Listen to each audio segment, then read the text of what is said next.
जेके SSB ने आज तक 10 सालों में जितने भी एग्ज़ाम कंडक्ट करवाए हैं ना, ये सारे के सारे हैं, ठीक है, आप देख सकते हो। लेकिन जो जूनियर असिस्टेंट का एग्ज़ाम 19 अप्रैल को हुआ है, ये पेपर हिस्ट्री में सबसे मोस्ट डिफ़िकल्ट पेपर है, ठीक है। इसमें आप देख सकते हो किस टाइप के क्वेश्चन इन्होंने पूछे हैं। ज़्यादातर इन्होंने स्टेटमेंट वाले और मैचिंग वाले क्वेश्चन पूछे हैं, ठीक है। जीके का सेक्शन है, आप देख सकते हो। आपको 1 मिनट में क्वेश्चन पढ़ना है और उसको टिक भी लगानी है और अपनी OMR शीट भी भरनी है। आप देख लो अब जीके के पोर्शन किस लेवल के आ रहे हैं, ठीक है। ये जेके एसएसबी का न्यू पैटर्न है, ठीक है।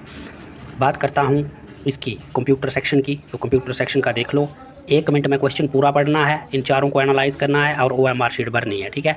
दिखाने का मकसद ये है कि अब वो वाला पेपर नहीं रहा कि आप 1 लाइनर क्वेश्चन देखोगे, सीधा टिक करोगे और अच्छे से पास हो जाओगे, ठीक है। लेकिन आज का जे वाला देखो क्वेश्चन, जे वाला देखो, जे क्वेश्चन ग्रेजुएशन में पढ़ाया जाता है बच्चों को, ठीक है। तो उस लेवल के क्वेश्चन भी अब आने लगे हैं। अब जो लेवल है वो हाई होने लगा है। तो अब आपने क्या ध्यान रखना है, अगर आपने कोई भी मॉक टेस्ट देना है आगे वाले पेपर के लिए तो क्या करना है, अब आपको एक चीज़ ध्यान रखनी होगी कि आगे जितने भी जेके एसएसबी के एग्ज़ाम कंडक्ट होंगे तो वो इसी पैटर्न के तहत ही होंगे, ठीक है।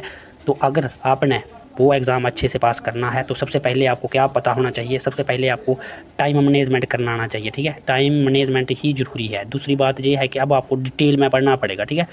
जब तक आप डिटेल में नहीं पढ़ोगे तब तक आप कंसेप्ट अच्छे से अंडरस्टैंड नहीं कर पाओगे। और तीसरी बात ये है कि मॉक टेस्ट आप जितने भी दोगे, अब मॉक टेस्ट जितने भी दोगे तो जूनियर असिस्टेंट में जितने भी क्वेश्चन आए हैं इसी के अकॉर्डिंग यही पैटर्न के आप मॉक टेस्ट दोगे। और चौथी बात आपको क्या ध्यान रखनी है, सबसे बड़ी बात, आप इंग्लिश को अच्छे से रीड करो और अच्छे से प्रैक्टिस करो, अपनी स्पीड बताओ।